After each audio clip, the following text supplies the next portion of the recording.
Hello guys, आज होती Makar Sankrant. So मी wear केली होती ब्लॅक कलरची साडी आणि त्याच्यानंतर फ्रेश वगैरे झाल्यानंतर मी घेतली देवपूजा करायला. देवपूजा वगैरे केली आणि मस्तपैकी वोसून वगैरे पण घेतलं. तर आमच्याकडे अशा प्रकारे ओसतात. तुम्ही कसं करता ते मला नक्की सांगा. आणि वोसून झाल्यानंतर माझ्याकडून तुम्हाला सगळ्यांना मकर संक्रांतीच्या खूप खूप शुभेच्छा. तिळगुळ घ्या, गोड गोड बोला. मग तुम्हाला माहितीच आहे, रेडी झाल्यानंतर मी थोडंसं रील शूट वगैरे केलं. सगळेच जण करतात, फोटो वगैरे काढतात वगैरे. तशाच प्रकारे मी रील शूट केलं आणि त्यानंतर मुलांनी सगळे दूध वगैरे घेतलंच होतं. त्यानंतर त्यांनी मला फोर्स केलं, मग मॅगी बनवते का.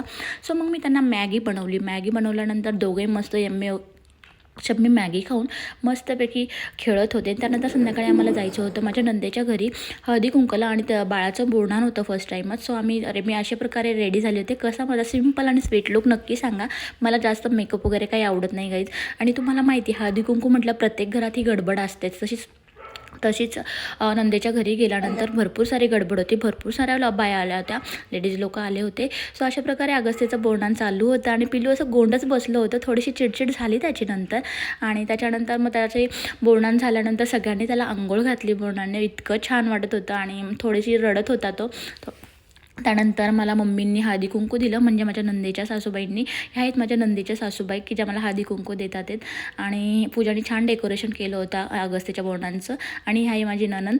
आणि त्याच्यानंतर सगळं झाल्यानंतर फोटोशूट तर होतंच. मग घरी आले, जेवण केलं. असा होता माझा दिवस. थँक्यू.